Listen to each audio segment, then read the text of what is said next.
Welcome students, welcome to Manabadi videos. ఇప్పుడు మీరు చూస్తున్న చార్ట్ థర్డ్ ఫేజ్ కౌన్సిలింగ్ తర్వాత టాప్ ప్రైవేట్ కాలేజెస్లో పర్టికులర్గా సిఎస్సిలో మిగిలిన సీట్స్ ఈ రకంగా ఉన్నాయి.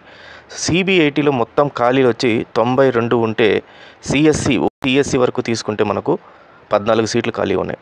విఎన్ఆర్ విజ్ఞాన్ జ్యోతిలో 74 సీట్లు ఖాళీ ఉంటే సిఎస్సి వరకు 9 సీట్లు, వాసవిలో 12 సీట్లు, సివిఆర్లో 19 సీట్లు, నారాయణమ్మలో 6 సీట్లు, స్టాన్లీ కాలేజ్లో 9 సీట్లు, బీవీఆర్ఐటీలో 19 సీట్లు అండ్ బీవీఆర్ఐటి మహిళా కళాశాలలో 14 సీట్లు, గోకరాజులో 21 సీట్లు, కేఎంఐటీలో 17 సీట్లు, ఎంజీఐటీలో 16 సీట్లు, శ్రీనిధి 12, వర్ధమాన్ 23, విజ్ఞాన్ 10, విద్యాజ్యోతి 12. ఇవి నేను చెప్పేవి ఓన్లీ పర్టికులర్గా సిఎస్సి అఫిలియేటెడ్ చూసుకుంటే అవి కూడా మిగతా వాటిలోనే. మొత్తం మీద మనకు 11,836 సీట్లు టోటల్గా ఖాళీగా ఉండిపోయినాయి. అంటే ఒక తెలంగాణ హైదరాబాదే కాకుండా చుట్టుపక్కల కొన్ని వేరే జిల్లాల్లో వేరే కళాశాలలో కూడా ఈ సీట్లు అయితే మిగులున్నాయి. కానీ ప్రభుత్వానికి దీని గురించి ఏమీ ఇది లేదు.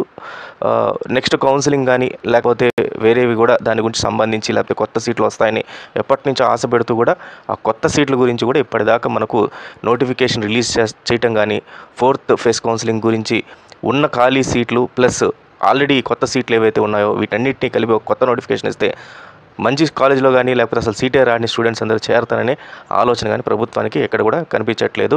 సో ఎప్పటి నుంచో మనం అనుకుంటూనే ఉన్నాము ఫోర్త్ ఫేజ్ కౌన్సిలింగ్ ఇవ్వాలి వస్తుంది అని చెప్పి, కానీ దాని గురించి ఎక్కడ మనకు ఇచ్చే దాఖలు అయితే కనబడట్లేదు. సో ఇది ఈ రోజు వరకు మనకు సీట్స్ ఉన్న అప్డేట్.